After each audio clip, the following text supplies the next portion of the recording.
Hello, everyone. Thank you for joining us for this month's episode of Soul Empowerment Feel to Heal. I am Gail Nowak. I am going to be your host today, unless David is able to join us a little bit later. He's having some power outages. So, Sarah and Scott and I will be joining you for the show. Hopefully, David can join us in a little bit.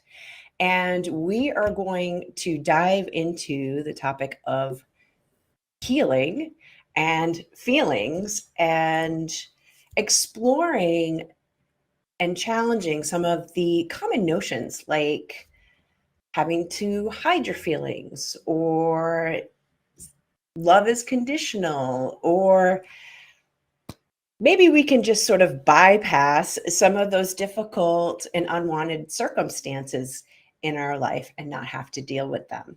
So some of the points that we're going to be addressing today include spiritual bypassing, making friends with all of our feelings, learned behaviors, manipulation, emotional manipulation, and healing that emotional manipulation, and the power of curiosity.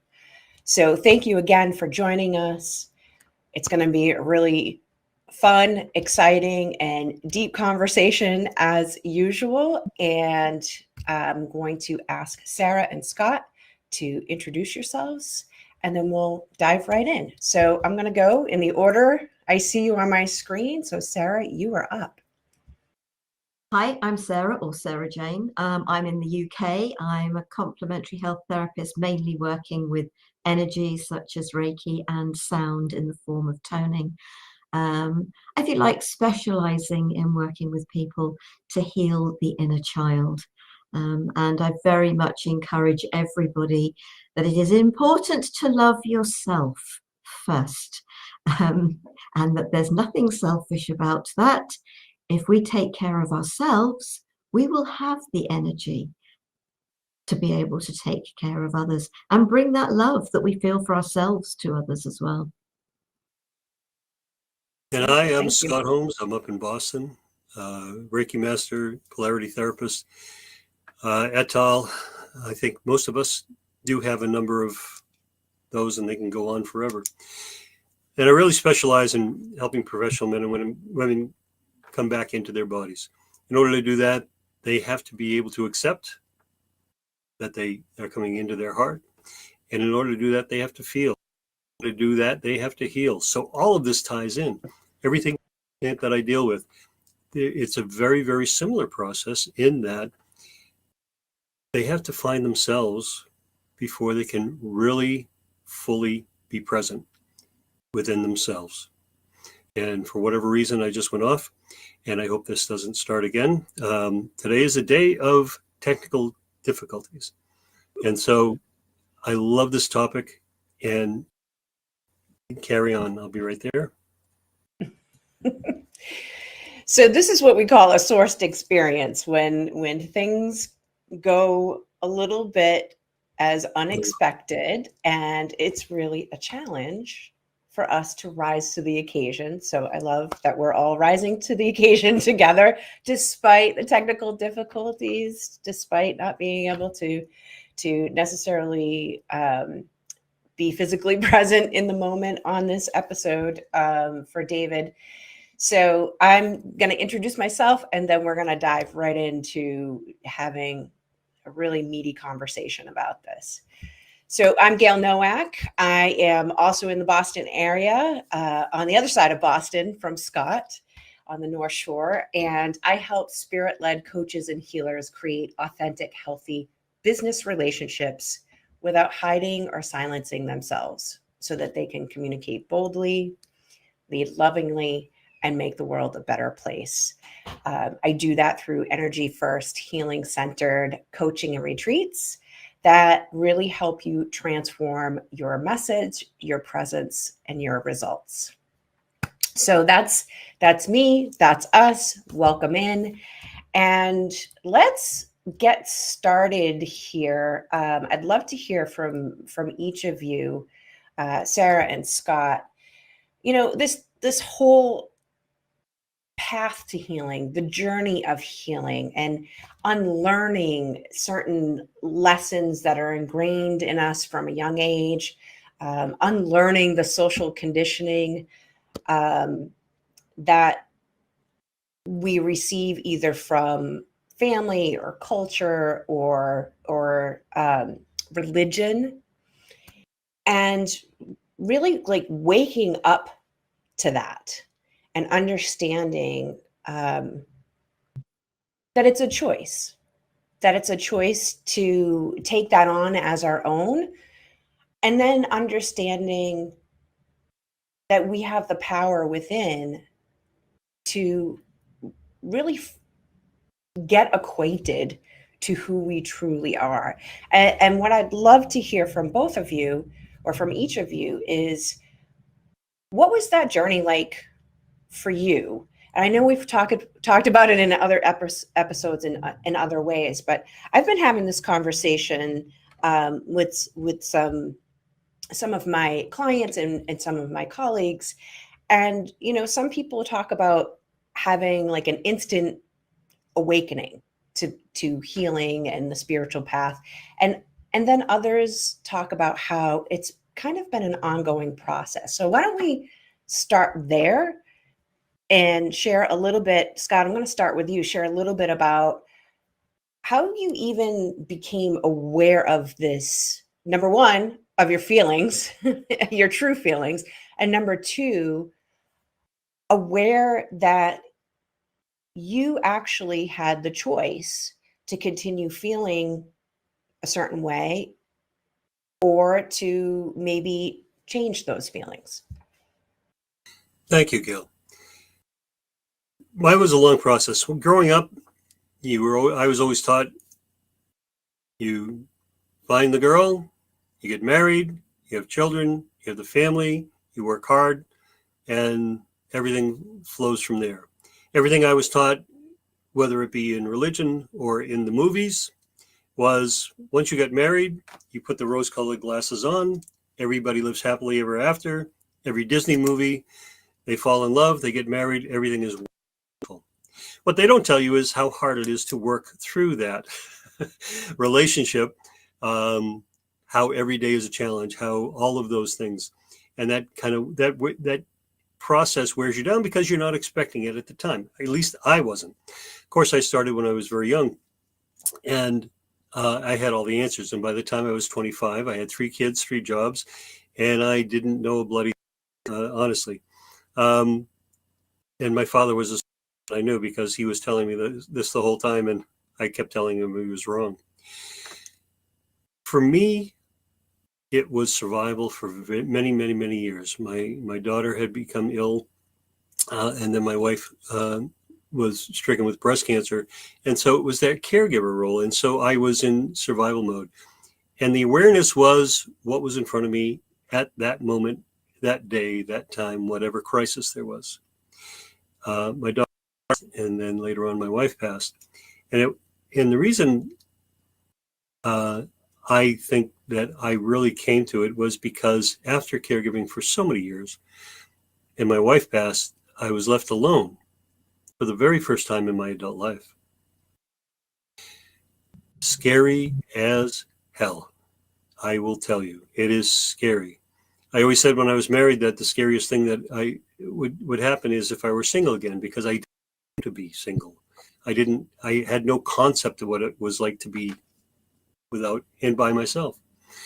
And when you have long, prolonged discussions with your cat, and he doesn't really hang around much or say much, you realize that a lot more has to go on. And so I had been doing yoga. I started going into yoga with meditation. I went to counseling for 5 solid years, every week, virtually, with very few exceptions, every week for 5 years. And she was exceptional, and she wouldn't let me get away with a thing, and she scared the heck out of me because I never knew what was coming up. But she made me see those things that I had been hiding and pushing down for so long. And being able to see those parts of me that I didn't even realize were there. And those parts that came up that were there to protect me them as fear. And I learned those things when I was 8, when I was 15, when I was 22. I learned all of those things. But a 60-year-old man doesn't need those things. I did not need those fears coming up. So for me, it was an opening and an awakening of the different parts of me, all of those different aspects that I had that I just took for granted was there. I never realized I had a choice to listen to them or to just say, acknowledge them and say, thank you very much. I got this. And the impulses that I had, the caregiving, it was imprinted year after year after year. And I didn't know how to take care of myself because it was all outgo, very little income as far as care. If somebody needed something, all I had to do was call me. I put on my cape and I flew off, solved the situation, and I saved the day, and I felt great about it. And I got back and I was exhausted and I went to bed. In that time, never doing anything for me. So when I was alone, all of a sudden, I had to realize who I was, what I was, find out who I was, and be able to give to me. I've used the expression that it's 1,000,000 miles from here to here. And for me, it took me 1,000,000 miles and many, many years to get there. And it was an extreme process and still is to this day. I work hard at it. Every day I get on the mat, whether I want to or not. I do yoga, I do the meditations, I do the clearing, I do the grounding, I do all of those things. And they only take 20 to 30 minutes a day, but it's that consistency to be able to maintain so that I can now, that I can see clearly, I can receive clearly, and I can be present with everyone else. Are there things that come up that are absolutely painstaking? Grief is one of those things that come up every once in a while. They surprise you. You walk around a corner, you see a picture, and grief comes up. And I used to very quickly try to tamp because I didn't want to deal with the grief. I didn't want to deal with the bad feelings. I didn't want to deal with the sorrow. And now it come up. And when that comes up, I have a smile.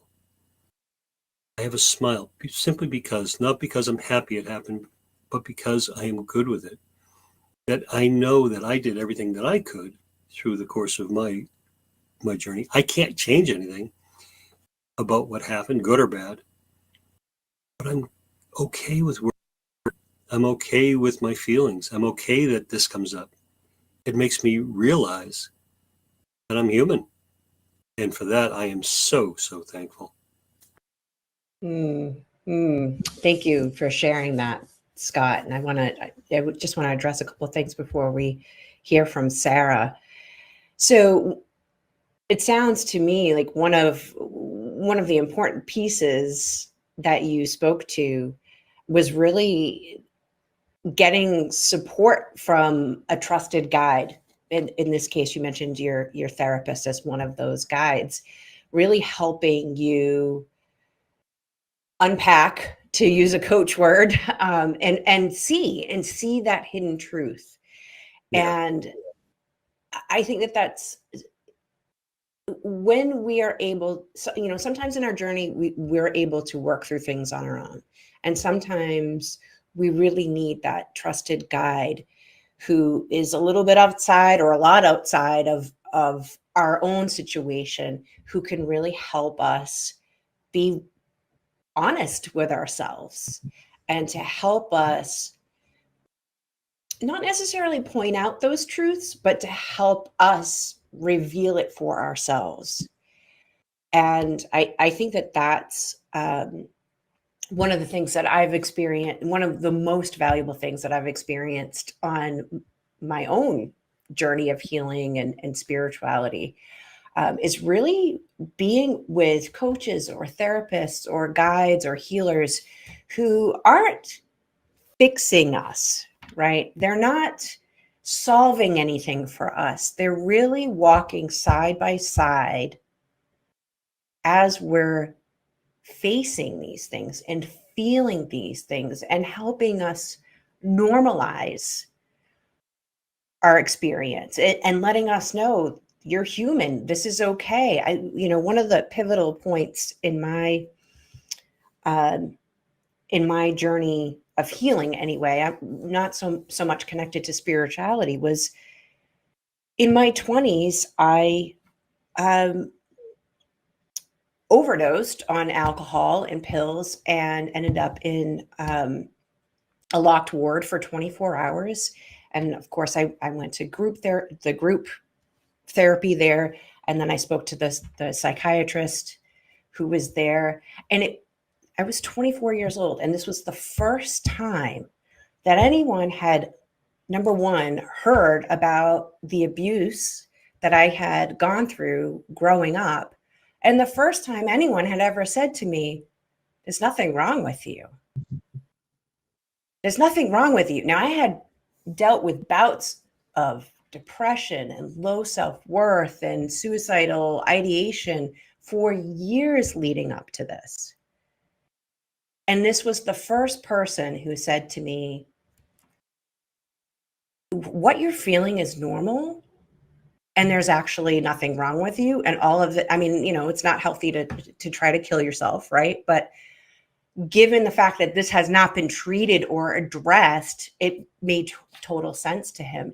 And even just that moment of acknowledgement completely changed the trajectory for me. And I got into therapy and worked with that therapist, and it really sparked in me the beginning of looking at our physical health, our emotional health, our spiritual health in a very different way.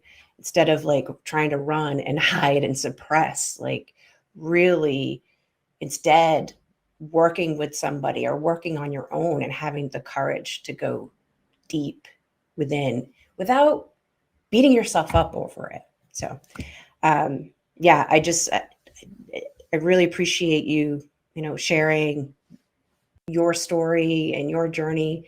And I think that piece for the audience is sometimes you can go it alone, and sometimes there's nothing wrong with asking for help. So, Sarah, let's hear from you. I suppose the story really started sort of with the accident when I was very young and spending my first birthday in hospital, and that was 65 years ago. The rules and regulations of the hospital that said my parents could only visit for an hour every other day, and the reality that I got to see them once a week for 3 months for an hour. And that maybe I struggle to feel in some respects because of that. Maybe the feelings were just so strong, and at an age that there is no way that anybody could really help you, because what you required most was what was kept from you. And they know that now. That is why parents are encouraged to be with their children. And I get that, but the abuse of the system, and I understand that as the adult, but you could never ever explain that to the child. Mum and dad love you. It's the system that won't let them see you, and circumstances. It's not that they are rejecting you. It is that there's nothing they can do about it either. And there's apparently 3 phases that children will go through. And very simplistically put, there's the naughty phase, which is when the child cries an awful lot. Really healthy, really good. And, it's as it should be. And that's great. That's fine. That's okay. There's the second phase where the child becomes quieter. That's when they start calling it the good phase. And it's just like, that's not good. But they do feel that's retrievable for the child. And then there's phase 3, where when the parents do come and visit, the child loses interest before they've even left. And my mother has absolutely confirmed I hit phase 3. and they actually consider that that's not possible to bring a child back from. Maybe this is why, sort of, with then my journey onwards, that coming home to a home that was a new home. They'd moved in the process, so I didn't go home to familiar surroundings. My mother was pregnant with my sister Gillian, who was born and then died 9 weeks later. That was all by the time I was 18 months old. My sister Katie was born a year after Gillian was born, and because of what had happened with Gillian, she'd been classed as a cot death. So initially my parents were investigated. Then the autopsy revealed it was something the hospitals had missed, that was the reason for her death. But because of what happened with Gillian, how they were with Katie was totally different. Every little whimper, they went running. And understandably, from an adult's perspective, we can totally understand what they must have been going through. But that doesn't help the traumatized child. And I think about it, is the trauma actually the accident that put me there? That may be part of it, but is the trauma that feeling rejected, unwanted, unloved, not good enough? Because it's about the feelings. How did what happened make me feel? How's what happened in your life made you feel? And it is about the feelings that it generated and engendered in us. And so did I go into the people pleasing, that desperately wanting people to like me, love me, and they would eventually wake up to the fact that I wasn't worthy loving, so I wanted everything yesterday. Oh, I was so much more of a mess than I realized. But, that's fine. It was a journey I was meant to go through. 2 marriages behind me. It is what it is. My life has been what it's been. But the wake-up call came with a broken jaw. 6 months of pain and sleepless nights. I hadn't got the energy to, gratefully I didn't have children, to work full time. I was studying an accounting exam. I was running the home because he did diddly squat in it. I'd come home from work and find him sitting watching the television, soap operas and goodness knows what else, rather than he hadn't got the nous or the know-how to even think about cooking and getting tea ready. And it was just like, and I was a people pleaser. And it's just like something had to give, and most of it gave, to be perfectly honest, because I gave up the studying to start with, but then I sort of suddenly realized actually I can give up the people pleasing, and giving up the people pleasing meant I gave up the husband. So it didn't happen quickly, it didn't happen overnight, but it did happen. And in the process of ending my marriage, we then got told we were being made redundant because the company had been taken over. So talk about having a whole load of stuff happen. But actually, I was in that place because with the wake-up call, I'd started to take control of my life. And I have very few memories of my early years because I was so unhappy. So I have no memories of feeling. No, but I care so much about others. So there is feeling there. It's just that maybe I have to give it different words and accepting that about myself. But in the process of breaking up my marriage, and my mother's reaction was, so you'll regret this. You're obviously going through an early menopause or something. You've got to go to the doctor. And obviously I kept going to the doctor because of the sleep and the lack of sleep and pain. And when I broke up the marriage, it was just like, why have I been the way I've been? Why have I reacted in this way? And so I did ask to go and see a therapist.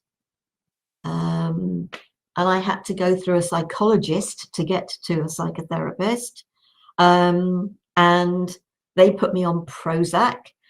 At the time, I was silly enough to actually take it, but you know what? It didn't do anything because I was actually already in that high of taking control of my own life. So it wasn't going to do a thing anyway.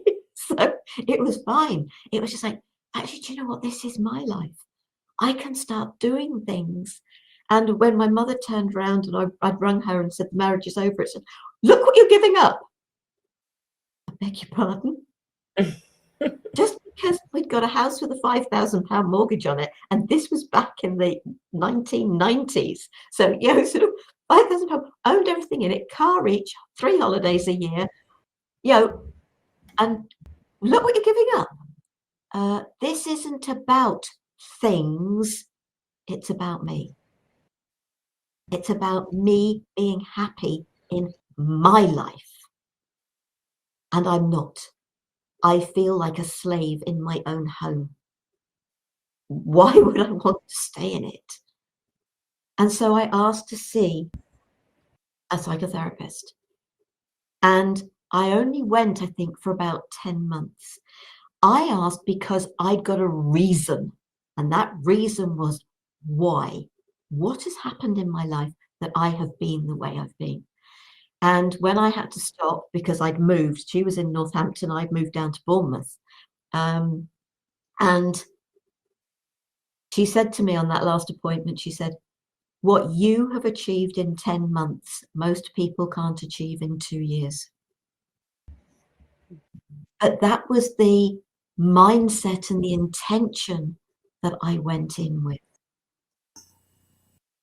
And I loved being on my own.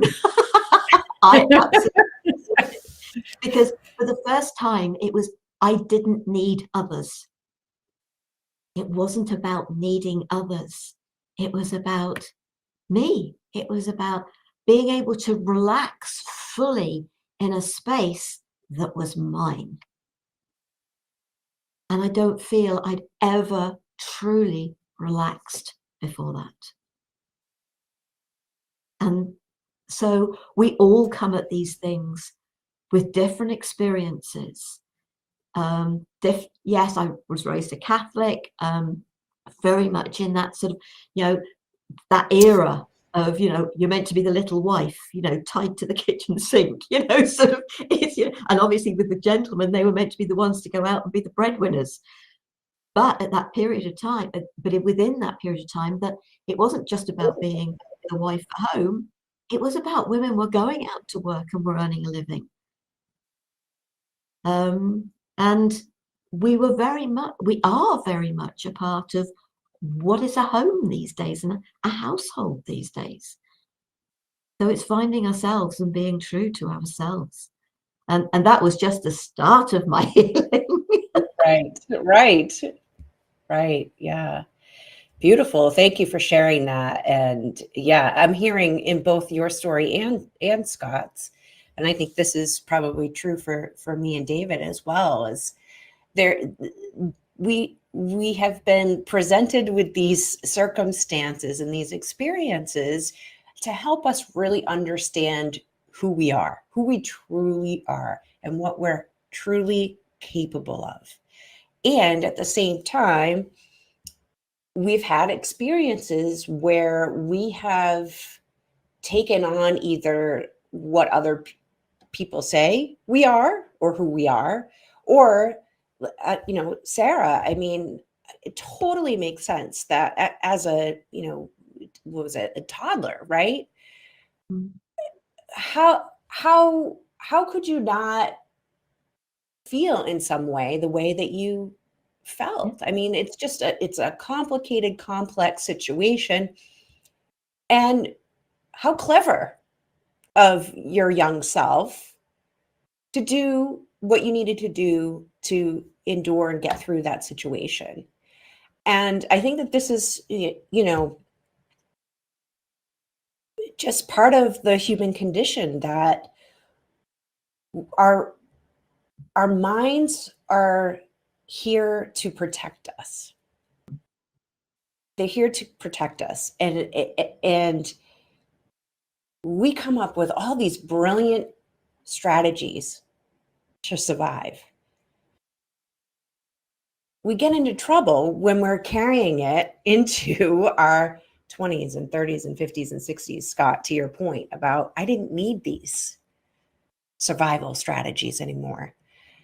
And we've all had the good fortune of number one, I think, having curiosity about, wait a minute, how do I really feel about this? Who am I really? What do I really want out of life? I think that that's, and we'll talk more about the power of curiosity, but I think that that's really a big piece of the healing journey, is to break out of those learned behaviors and the narratives that we tell ourselves or that we believe from others, and really take a stand and say, wait a minute, do I have this right? Does this actually feel true for me? And then from that point, starting to not only be curious, but to get committed. And that's what I'm hearing from you, Sarah, is that you had gotten to a point where you were so committed. You didn't need the Prozac, the like, that's kind of, I don't know what it's like in the UK, but in the US, it's the same thing. Like I went to, when I was going through some things, I'd say about 4 or 5 years ago, I wanted to go through the physical aspects. Like, is there something going on physically? Yes. So I went to a doctor. I also thought, like, I don't know, maybe this is early menopause. Like, what's going on here? Maybe I should have my hormone levels checked. Like, I've got all the things I said I wanted in life, and I'm not at all happy. So, a lot of these things are trapped energy. A lot of these have spiritual roots or soul wounding roots. And it's still important to check the physical vessel. Same thing happened to me. I met with this woman who's supposedly the top menopause doctor in the area. Did not take any blood work, did not ask me 2-3 questions, didn't want to check thyroid levels, none of that stuff. She didn't want to do any of that. She simply said, I can write you a prescription for Prozac. And I said, no, thank you. Because by then, in my journey, I had been exposed to all kinds of different modalities of healing. And I was like, you know what? We're just not the right fit. I'll go talk to a therapist. I'll go talk to my healer friends. To go from barely asking any questions to, I'll just write you a prescription. To me, that's not really getting to the root of what is going on. And what I hear from you, Sarah, what I hear from you, Scott, and I'm sure I would hear it from David too, is a lot of these physical issues that we struggle with, emotional issues, mental issues, many, maybe not all, but many have so much to do with unresolved trauma and the fear of really feeling what's going on in our bodies, and the thought process that we have based on unhealthy, dysfunctional experiences that have happened in our lives.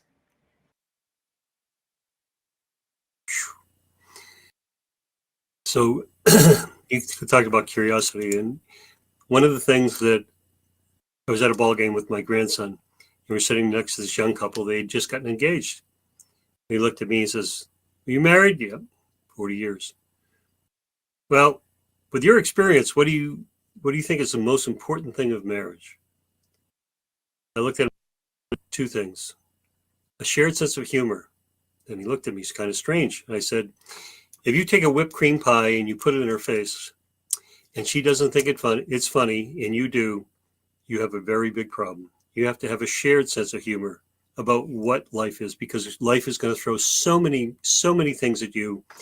And it's a matter of perspective. It's a matter of sharing. A shared sense of humor is a matter of intimacy. With your partners, I'm sure say is 2 words and they start laughing because they're on the inside joke. You have that same sense of what appeals to you and what's funny. The other is what keeps you young, and that is curiosity. If you maintain a sense of curiosity, of learning, of wanting to grow every single day, that you bring that with your bring that with you into your relationship, you bring that into your life, and you can be not the most boring person in the room. Curiosity spawns, you are the most, what was the beer ad? The most interesting person in the world. But it helps you maintain that youth, that intensity, that sense of wonder. I think as most of us get older, you lose that. But I find that myself, that curiosity, travel for me just spawns all of that. All my senses go on overload, and I want to see it, I want to smell it, I want to touch it, I want to inhale wherever I am, and it brings that sense of passion and that sense of joy and that sense of curiosity. All those feelings I didn't know I had. I just thought I was supposed to do this. I'm always going to do this. This is the path of my life. I shouldn't, because that's what's expected, and so therefore my parents lived in the same house for 55 years. After my father retired, they went once to Florida, and he was retired for 25 years and never went anywhere else because it was easier to stay home. And I swore that I would never do that. I wanted to bring up one thing with Joe Dispenza that I was reading about quantum physics. Nothing happens without observation. It's if a person is present, things will change because of that observation. And the second part of that is that nothing will change without emotion. We bring emotion to our life. We bring emotion. Emotion is what changes how our life appears in so many aspects. And so while emotions can be good, bad, indifferent, all the way around, it's the human experience. I suppressed those emotions for so long because I needed to be the rock. I needed to be even. I couldn't get too high. I couldn't get too low. So therefore, I worked really hard within that very small bandwidth. And I stayed there because everybody around me was all over the place, and I had to be that rock. Now my bandwidth is, you can't even see it because I go anywhere. Last year to India, I was called to go. And so for 21 days, I was in a foreign land, not understanding any of the languages, the multiple languages that were spoken, not just open to anything that came along. And if I had tried to do that 8 years earlier, I would have failed miserably. But because I went there last year, fully invested in me and ready for it, I just learned so much. I could just accept so many things that I didn't even knew I could. Apparently, it's somebody else's turn.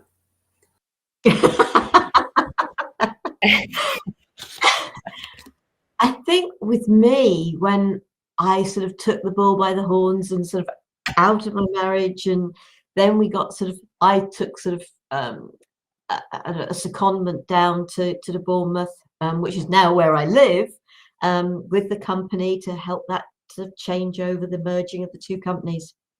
And it was just like, I took redundancy and walked straight into a new job. 6 days between, and that was over Easter period too.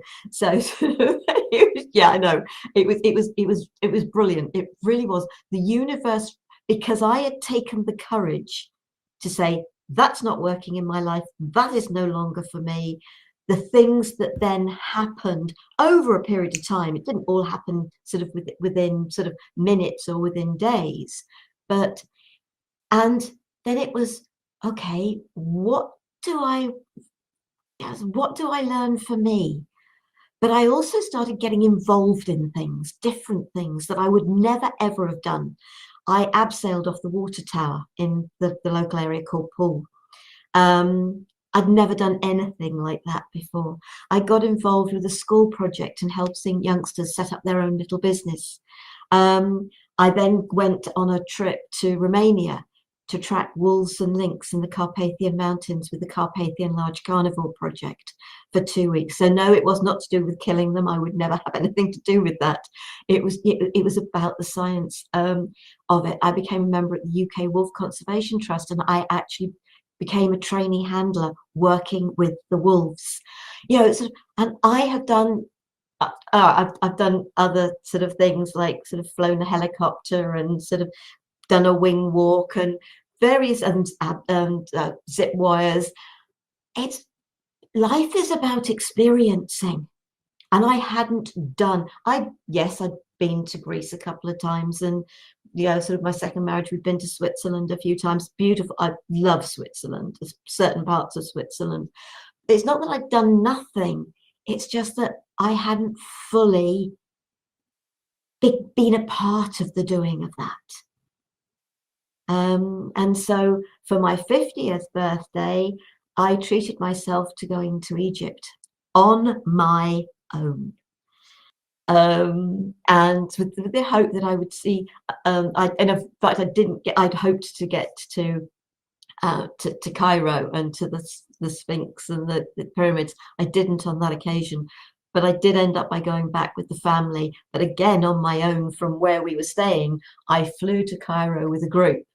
And I got to see the Sphinx and the pyramids and into the museum in Cairo. So I've got out of that fear of doing things on my own. It's just like, let's go out, have an experience. The experiences don't have to be that huge. The experience, I sort of always wanted to be able to throw a pot and sort of, make sort of just something sort of with pottery. And I got to do that as well. I have 3 amazing pieces that I made, and I've got those, So I've got the proof that I did it. And she looked at me and she said, "Are you sure you've never done this before?" Just like, no, I haven't. But so it's about experiencing life. What are you prepared to do? Snorkeling in Egypt. I haven't been scuba diving, but snorkeling in Egypt, I've never done that before. It was great. What you could see under the water. It's take the challenges, create the challenges, actually, not just take life chucks enough challenges at us, but create challenges for yourself. I've walked the 3 highest peaks in the UK. So in England, Scotland, and in Wales.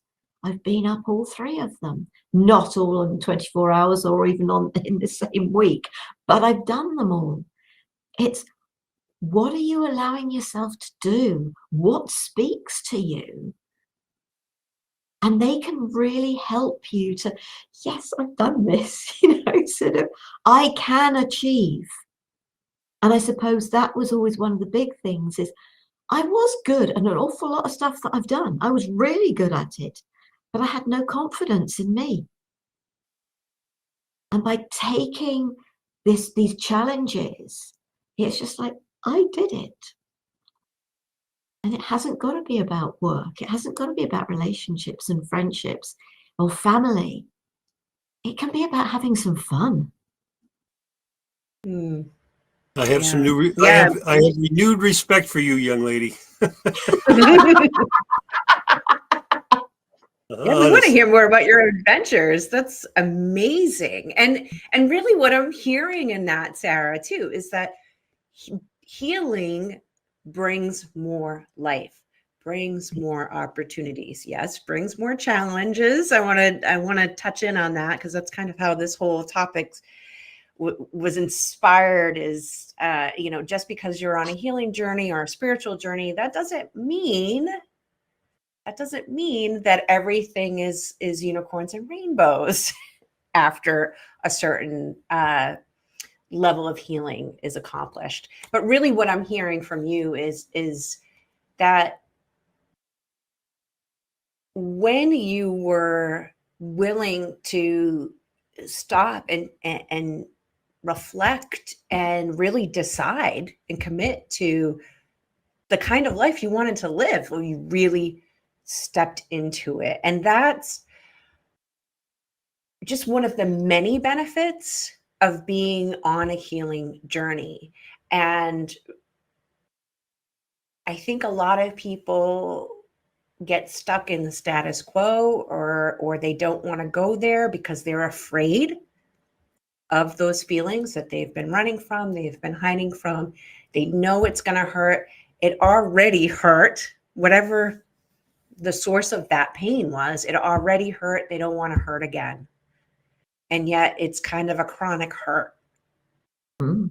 And having the courage, as you spoke to, Sarah and Scott, having the courage to go there and to work with it, and the curiosity. You know, I think we all kind of started with the why, right? We ended up in therapy and trying to understand, like, why am I like this? Or why does this happen to me?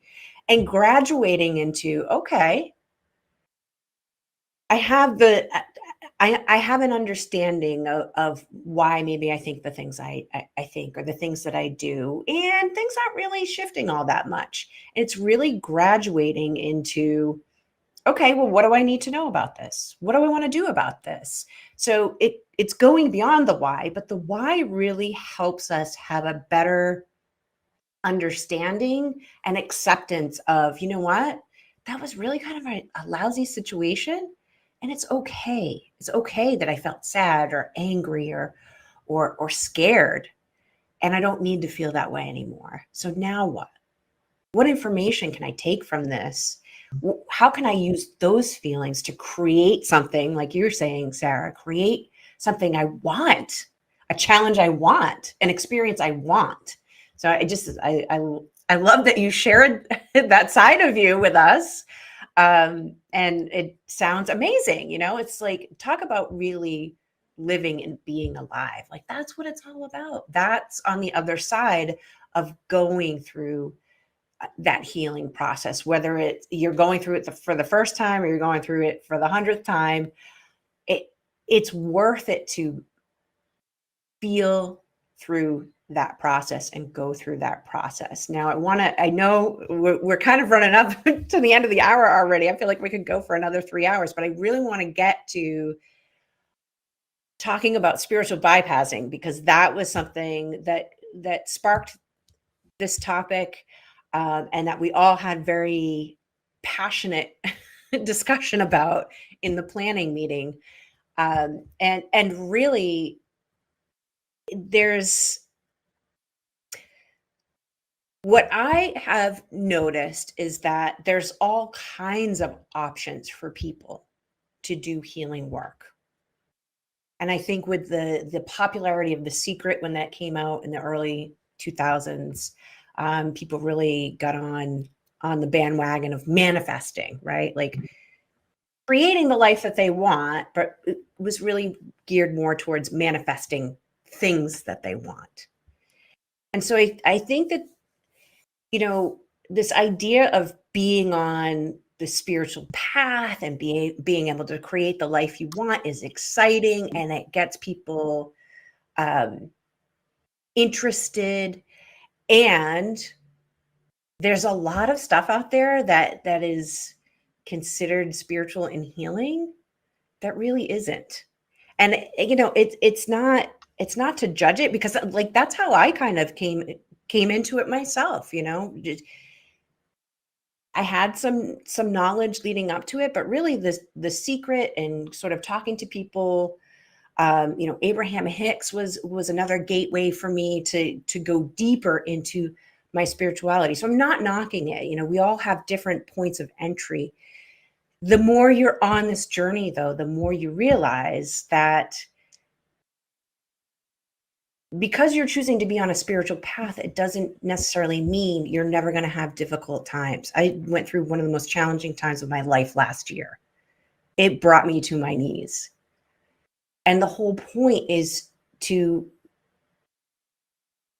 really not get caught up in those learned behaviors, those automatic responses, and to feel what it like, really truly feel and move that energy through you, not ignore it, not kid yourself and say, you know what, I'm all love and light. I never feel angry. I never feel jealousy. I never feel these lower aspects of myself. No, it's about integrating all of you, all of the feelings, all of your personality, all of your aspects, and embracing that.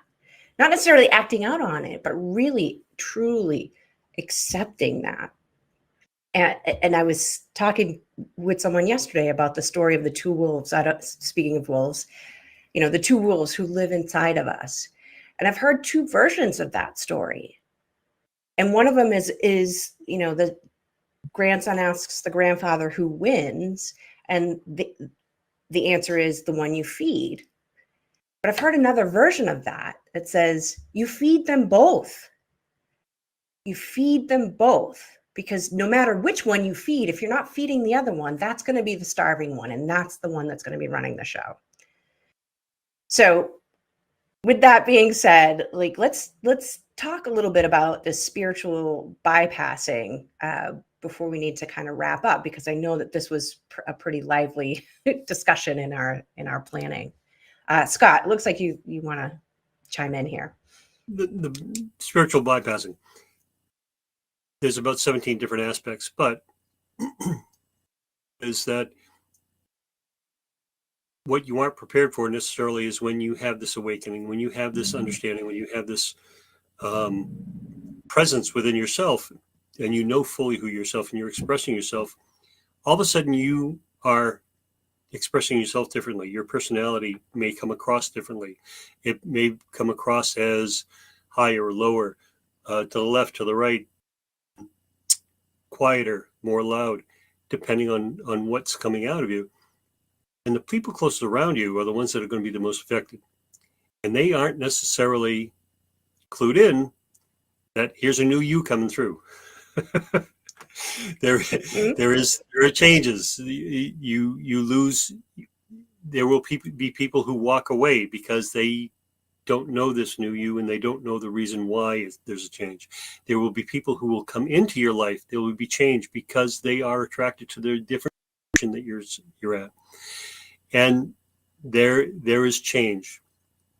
I was always taught that it's when you talk to people, it's about learning, about healing, about walking forward. It's not about change. I talked to my sister about change, and she looked at me and said, "No one likes change, and you couldn't possibly like change." And I said, "No, I embrace it. Change is constant. If you ignore it, if you put up the walls around it, and you don't want to do anything different, you will just stagnate. Change is what brings you forward." And for that, I guess my time is up again. And that's where We can still hear you. That's where that it's reshaping your life constantly. Sarah? It's about growth for me, moving beyond where we are. And there's those sayings, aren't there? Sort of find the positivity in everything, sort of find the reasons. And I am one of those people.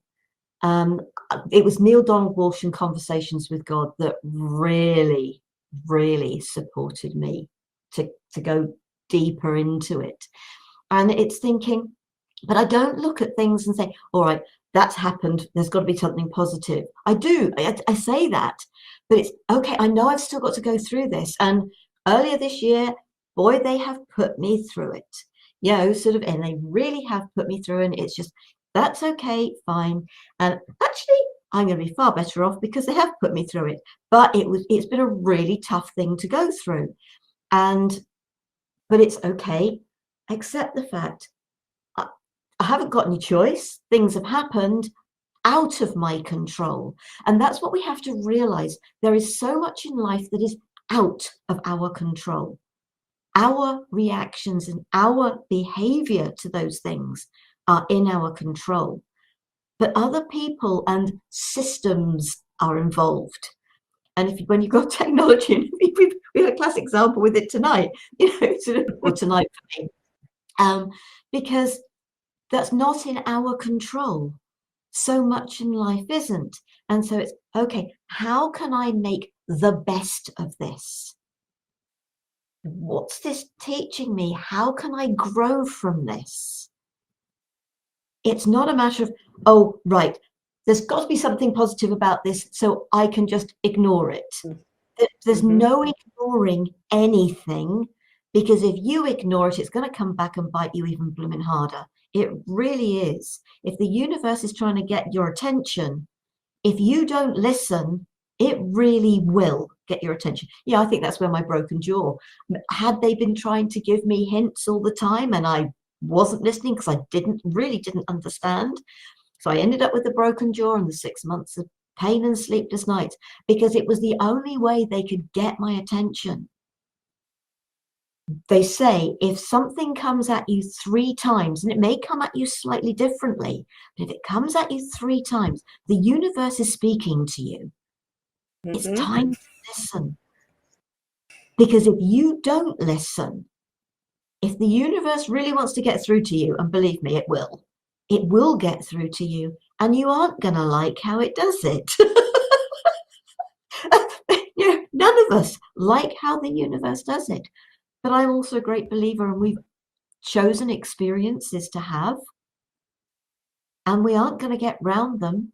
We aren't going to get over them. We aren't going to get under them. We've got to go through them. And it is really important to go through these experiences in the best way we can. And we can learn and grow from them if we allow ourselves. I really appreciate the distinction that you made, Sarah, between being curious about the wisdom and about the message or the invitation in the experience, versus, I'm going to borrow a phrase from around here. I don't know if you have this phrase in the UK, but versus putting lipstick on a pig, and just pretending, oh, it's okay, everything's fine, I'm fine. And I love that you brought up today, right? So here's like on the court example of as a situation out of our control. The situation is out of David's control. And David reached out to all of us. My reception of his communication with me, I definitely felt like the anxiety rise up in me, like, oh my gosh, now I got to run the show, and David, I love you. And this is not a knock. If he were here, he would know that this is not a knock against him. But I had that moment, and I had to allow myself to feel whatever it was I was feeling in that moment, versus pretending I was okay, because in that moment I really wasn't okay. And I knew, like, if I tried to block that and get on, it wouldn't be the same show. So I had to allow myself that moment, not get taken away by it, but then to really remember it. You can do this. It will be fine. You have Sarah, you have Scott. This is a collaboration. For goodness sake, I was a journalist for many years. Like, I think I can handle this, So it's a small example of the bigger topic that we're talking about, is to really be clear about yourself, what you're feeling, allow those feelings, accept that, move the energy through you, and then really get curious about, oh, what is this all about here? What opportunity might come out of this? And now you're creating an experience. So we are at 59 minutes. So I'm going to give you each a chance to share any last thoughts, and we'll be wrapping up for this month. So Scott, we'll go to you. If I can go, because I must go. Oh, Sarah, I'm sorry. Right, you got to go. Okay. Go ahead. You go first. I'm just going to throw in some light language. Let it speak to your heart and your soul, folks. Katash tanakate ikitimiaka, toramata ish tanakatomayaya, fehas tanakatai ishi, te na katakate enishi manakateya, not tutokoromanakiyai, nata tanakashti, yoshayanaka, ne ta aktoi ishai, mota yakata, fehantaran jishtia. Namaste. I can't translate it. It's heart and soul to understand. Thank you, guys. Scott, I'll see you shortly. Thank you, Gail. It's been a real pleasure. You've done brilliantly. Bye. See you next month. Bye.